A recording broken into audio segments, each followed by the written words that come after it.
Good afternoon, everyone. Thank you. We'd like to welcome you to Women's Health and Women's Hands Community Health Center. We are one of the province's community health centers, and I think you'll be joining us today for what I think will be a substantive announcement in the lives of women. I'd like to welcome Minister Naidu Harris for a return visit to Women's Health and Women's Hands, as well as my esteemed colleague, Sarah Hobbs-Blythe, who's the Executive Director of Planned Parenthood Toronto, as well as, we are very proud to say, the Chair of the Board of the Association of Ontario Health Centers. I also want to welcome Minister, the Attorney General, Naqvi. It's a pleasure to have you at our center for the first time.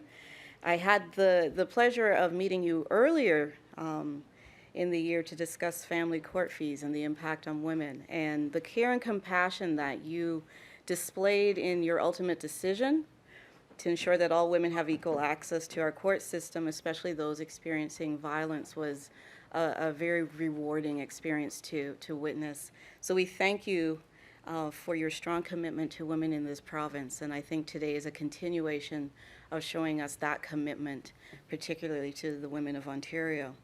I'd like to welcome Minister Naidu Harris to come and join us and provide some opening welcoming remarks and to introduce our Attorney General of Ontario.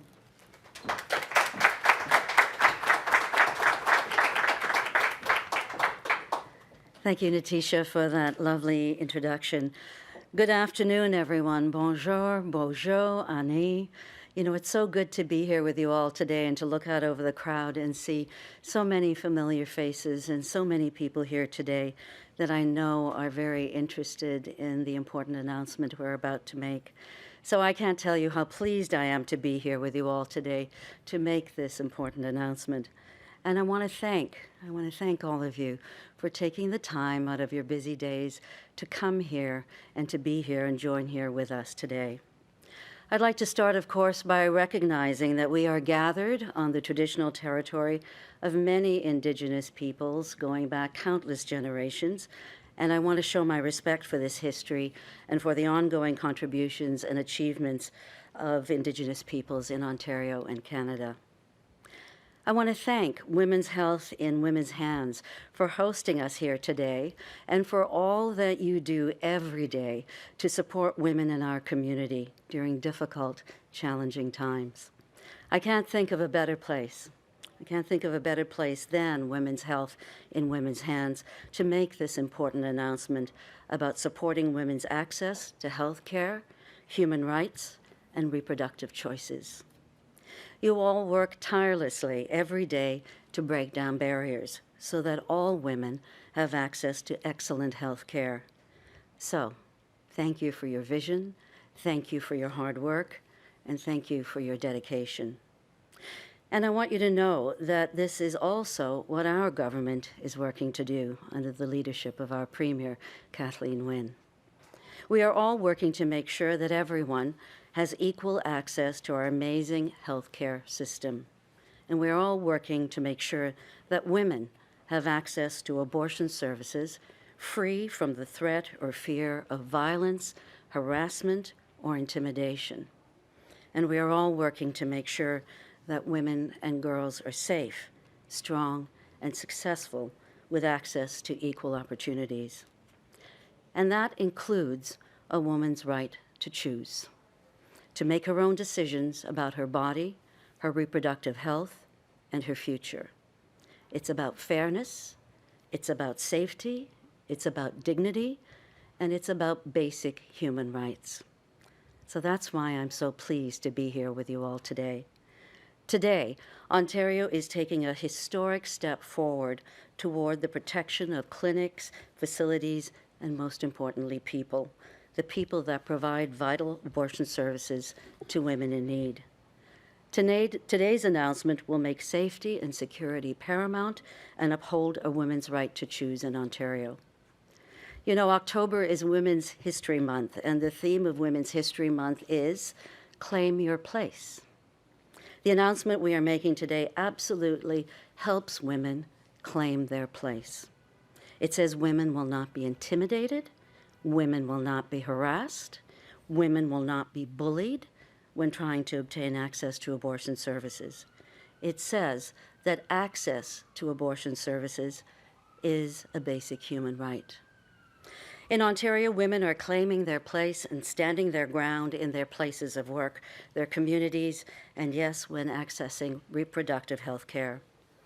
3 months ago today, I stood right here at Women's Health in Women's Hands to make another important announcement: to expand access to women's reproductive health care by making the abortion pill, mifagamiso, available at no cost to women who need it.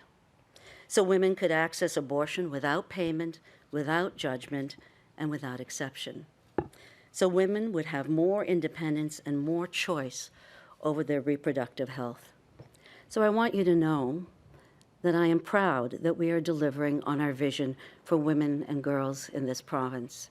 A vision for safety and security, a vision for equality and fairness, and a vision for empowerment and opportunity for our daughters, our sisters, and our mothers. Thank you to all of you here today for working tirelessly to support that vision. Thank you for being strong advocates for women's rights and women's reproductive rights. Together, we can help women and girls succeed, because when women succeed, we all succeed. It now gives me great pleasure to introduce my good friend and colleague, the Attorney General, Yasser Naqvi. You know, I've known Yasser for years, and I want you to know that he takes the protection of rights of all Ontarians very seriously. I also want you to know that he takes the announcement today very seriously. So it gives me great pleasure to introduce to all of you the Attorney General of Ontario, the Honourable Yasser Naqvi.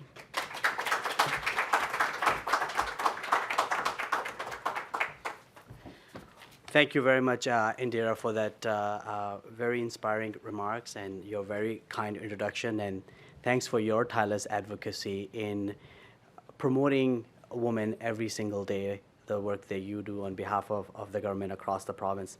And good afternoon to everyone. It's a great honor for me to be here. It's my first time visiting Women's Health in Women's Hands, so I'm very happy to be here. Natisha, thank you for your welcome, and to your entire team. And look forward to hoping to have a little tour afterwards as well. I think we all know that the staff here do critical work to help women in Toronto and the Greater Toronto Area to make informed choices about their health care. I also want to thank Planned Parenthood Toronto, Choice in Health Clinic, the Ontario Coalition for Abortion Clinics, the Association of Midwives, the Ontario Nurses Association, and the Reproductive Justice Committee for joining here today as well for this very important announcement, and for engaging with us as we work towards developing this legislation over the summer months. I know we worked in a very short period of time, and we asked for a lot of your time, and thank you for sharing your expertise and your knowledge with us, because we think, and I hope you will agree, that what we will announce today and table in the House is really going to make a significant difference in protecting women in our province. I am very proud to be here today to announce that this afternoon I intend to introduce legislation that will send a very clear message that our government will always stand up for a woman's right to choose. As a strong believer in this fundamental right, I'm humbled to be in the company of so many colleagues, courageous leaders, and advocates. Days like today are part of the reason why I got into politics. As a student, as a lawyer, and later as a politician, I have continuously sought to defend a woman's right to choose and to feel safe while doing so.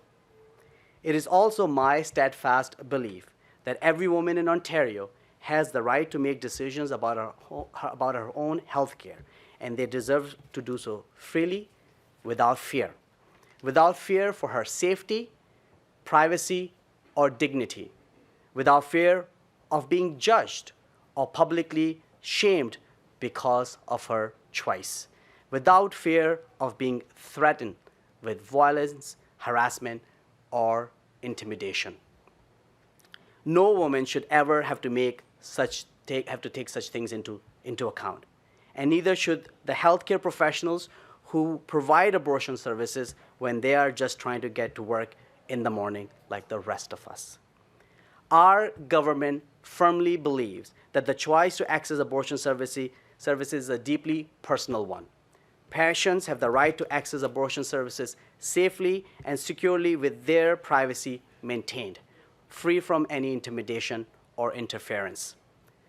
Over the past several months, we have heard reports that anti-abortion protest activities have increased across the province. In my hometown of Ottawa, protests at the Morgentaler Clinic have reportedly escalated, and we have heard similar reports from clinics and facilities right here in Toronto. While I strongly support everyone's fundamental right to freedom of expression, our laws must balance that right with keeping people safe. Activities that jeopardize the health, safety, security, and privacy of patients and providers are not acceptable. 4 months ago, I announced on behalf of our government that we will take action to address this issue. And so, over the summer months, my ministry began looking at other jurisdictions like British Columbia, Quebec, Newfoundland, and Labrador, who already have similar laws to learn from their approach. And to ensure the changes we were considering would work for our province, we consulted with legal and healthcare experts, advocacy groups, and clinics in Ontario. After our consultations, I'm pleased to say that we have found a progressive way forward. The bill we are proposing today, if passed, would allow for safe access zones to be created in locations where abortion services are provided. This will include locations where mifenyimso, the abortion pill, is prescribed or dispensed as well, which is now available, as you heard, at no cost to women who need it, thanks to the work my colleague, Minister Naidu Harris, did, and you, the advocates, have done over the years. In these designated areas, anti-abortion protest activities or interference and harassment of people accessing or providing abortion services would be prohibited.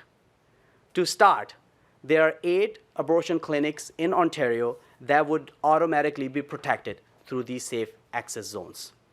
The size of the safe access zones around clinics would be 50 meters, but this size could be decreased or increased up to 150 meters by regulation.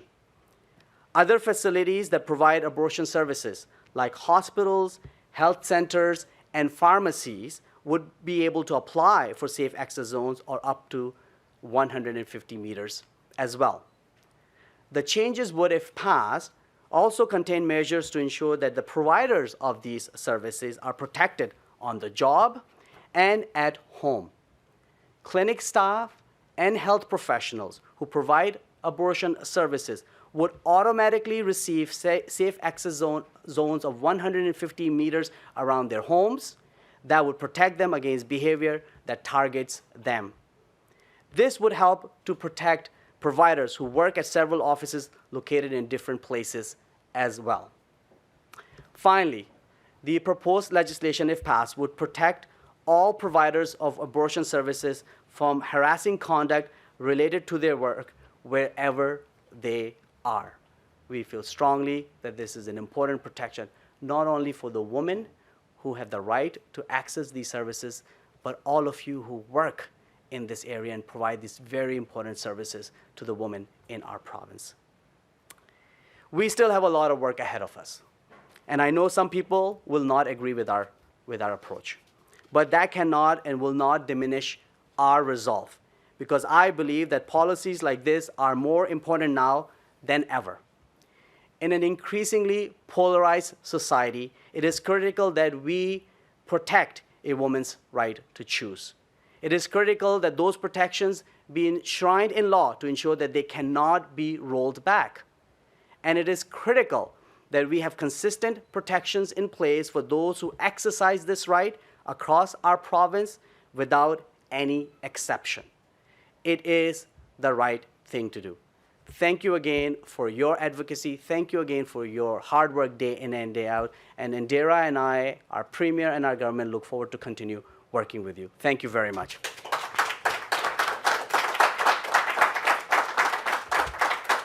I'm going to now ask a good friend of yours, Sarah Hobbs-Blythe of Planned Parenthood Toronto, to come forward and say a few words.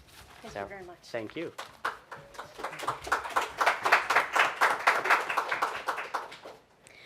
Reproductive justice is a complete experience, a state of well-being that hinges on safe access to the services a person needs to make decisions about their own body. Reproductive justice is a holistic movement where health centers, activist groups, communities, individuals, and government work together to protect a hard-earned healthcare model that allows for choice. Planned Parenthood Toronto is honored to be here today to partake in the success of that model, to be among the advocates of choice. We applaud the Ministry of the Attorney General for including the Safe Access Zone legislation and doing so in a matter of months and with a deep commitment to community consultation. On behalf of a coalition of pro-choice organizations, we thank Attorney General Yasser Naqvi for introducing such strong legislation that puts patients first. We celebrate today 150-meter radiuses, automatic protections for dedicated abortion clinics, and legislation that is designed to grow with our ever-evolving world. The Safe Access Zone bill protects choice, no matter what comes of anti-abortion tactics now or in the future. Health equity cannot be achieved within the four walls of a clinic alone. It begins first with getting to that clinic. This bill is for those activating their right to safe, legal abortion procedures. It tells them that their decisions, their bodies, are their own. But safe access zones are not only about reproductive options. At a health center like Planned Parenthood Toronto, we offer comprehensive care, including mental health, sexual health, and primary health care services. From abortion to flu shots and everything in between, the Safe Access Zone bill means that people won't face anti-choice intimidation when prioritizing their well-being. For us, this bill is for the 14-year-old trying to access contraception and non-judgmental, unbiased resources to make an informed decision about whether or not he is ready for sex.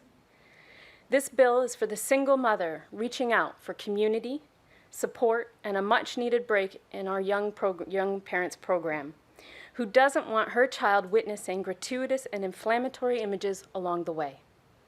This bill is for the trans person who wants to receive hormone therapy in a health setting that never once questions their gender and acknowledges that one day they too may want access to abortion services. This bill is for pharmacists, nurse practitioners, and physicians who know that prescribing the abortion pill is the right decision, but don't want to risk their family's safety by having protesters in front of their homes. We're proud of our representation today. We watch progress rise from activism to health advocacy to the introduction of this legislation. Thank you.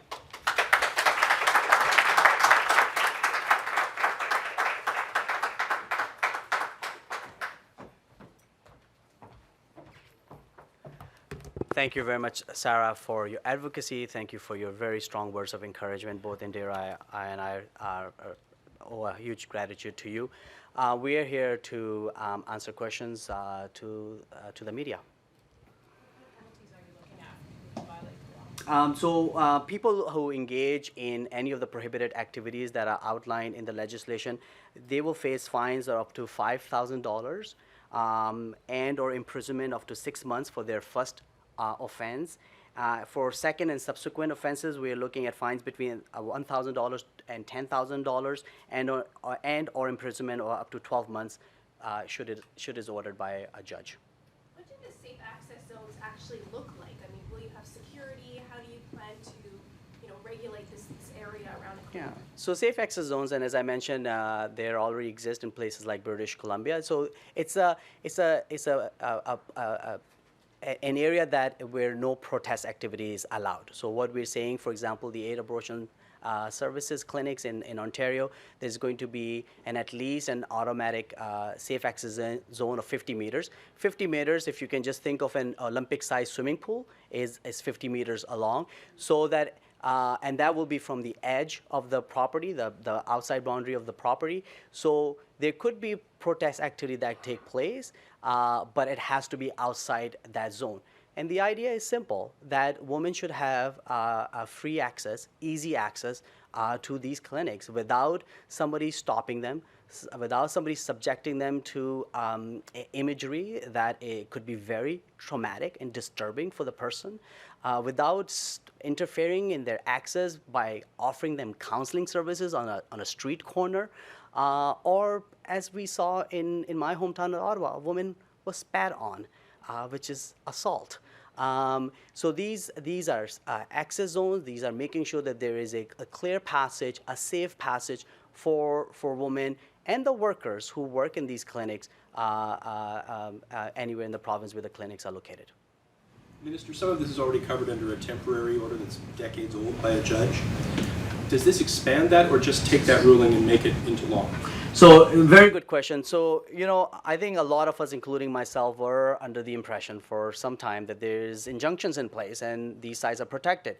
And for me personally, when I learned of the incidents that they were taking place at the Morgentaler Clinic in Ottawa, which is located in my own community of Ottawa Centre, I said the same thing. It was in their injunction in place. And what I learned, that there are a couple of injunctions to few particular sites only. In fact, one of them has expired. So this legislation, the timing of it cannot be more important, because what we're doing with this legislation is making sure that there is a harmonized regime in place. There's a universal protection for all abortion clinics across the province, for the homes of healthcare providers, no matter if they work in an abortion clinic or in a hospital setting or a pharmacy or a community health center, if they provide those services to women and reproductive health services. So that is why this legislation is very important, because those injunctions, or the one remaining, is very limited in scope and does not cover the entire province. And you said to protect workers wherever they are. Did you mean just at home and at work, or grocery store, movie theater, school? It would extend to in their other lives as well. If somebody is out there to sort of harass them and intimidate them and following them around, and with the intention of, that would not be permitted in this legislation. Advanced restraining order. Something on those lines, yeah. And how will that work? Will they have to apply, for example, for their home to be one of these safe zones, or? Good question. So the homes will be protected automatically. Of course, in our regulation, the names and addresses of individuals will not be listed for privacy reasons. It is an automatic protection that will be provided for. Our intention is working along with the Ministry of Health and Long-Term Care through the respective associations that represent a lot of these workers. We will do the awareness so that all these individuals know that they are protected. And if somebody is then targeting them or protesting in their home, they would just a matter for them to call the police, and then the police will take care of the rest. Do we know how many individuals you're referring to? There must be many in the entire province. There will be, and we don't have those accurate numbers, and we will of course determine that across the province. But we do recognize one thing, that all these healthcare professionals and clinic staff do very important work, and they should not be under any threat or harassment, themselves or their families, whether it's their home or their work setting. Maybe one last thing about this safe zone, if I promise. How are you going to enforce that 15-meter area? Will there be security? I'm just trying to visualize. No, the law, if passed, will say that this is a safe access zone and you cannot have protest activity. And if somebody breaches that, then police will have powers to enforce the law. So will there be signs around saying that these are safe access zones, letting people know? That's not the intention, that there will be signage. There may be proper communication. We've reached out to Ontario Association of Chiefs of Police as well, and as the bill is working through the legislature, we will do more proactive engagement with our police services, because then it will be up to local police services to then let protesters know that there's a law and these are the boundaries, and they should respect that. Let me also be very clear that in our regulations, especially when it comes to the 8 abortion clinics, you will see detailed sort of drawings as to what those lines and demarcations lines are. So The law will be transparent in that regard, so somebody can see, okay, if a clinic is located at a particular street, what are the 50-meter boundaries are for their safe access zone, and they can govern themselves accordingly. Are there You're only talking 8 about the abortion So, clinics? so let me just finish that and come to you. Are there only 8 abortion clinics in the province, or you've chosen 8? There are only 8 dedicated abortion clinics in the province. We will make sure, the way we have written the legislation, if there's a more that open up, then they will be automatically protected as well in the legislation. If they move from one side to the other, that protection will carry with them automatically as well. Sorry. I guess I was wondering, you're talking about putting people in jail though, for protesting in these zones, and you're talking about quite a number of zones, whether it be outside of pharmacies potentially or people's homes. So how will people know? Will there be a central repository where you're actually going to list where all of these zones are? So the regulations will have that information, not of personal homes, but other clinics, etc. Automatic protection zones, and if by application they've been given protection zone, be it a pharmacy, hospital, or a community health center, for instance, that information will be available in a regulation. Mr. Attorney General, Patrick Brown has issued a statement, and in it he says that he's pro-choice, but he's accusing the government of wanting to reopen divisive social debates. Your reaction? So let me be very clear. Ensuring women's safety is not a divisive issue. It may be a divisive issue.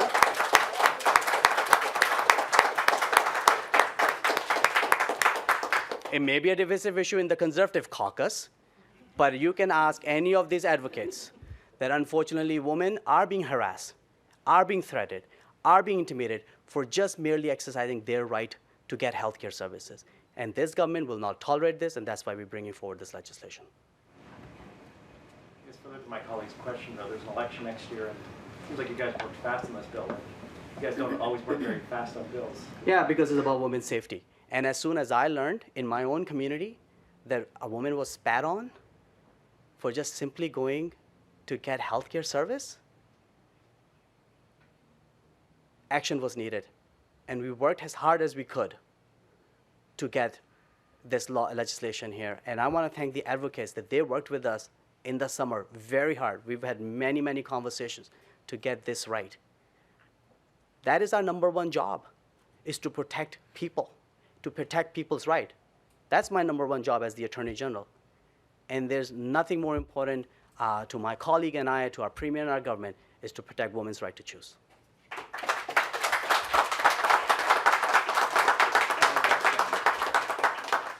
your legislation go further than any other province so to date, and are you worried about court challenges? So we would like to think that we are going to be leading in the country because I think there has been a lot of advancement that has been made in our understanding as to the different kind of services that are being provided around just not abortion services, but reproductive health services as well. I think the introduction of Mefigamiso and the fact that it will be available under OHIP in Ontario, where community health centers like the clinic we're here right now, or pharmacy will be able to dispense or prescribe, changes that equation as well. So yes, we have moved forward. But let me be very clear, we have worked very hard from a constitutional point of view to strike the right balance. We are not denying people's right to protest. They are free to express themselves. It has to be done in a manner that does not prevent a woman accessing safely healthcare services. Thank you very much for your time. Thank you all for being here. Look forward to seeing you in the House in an hour or so when we introduce this legislation. Thank you.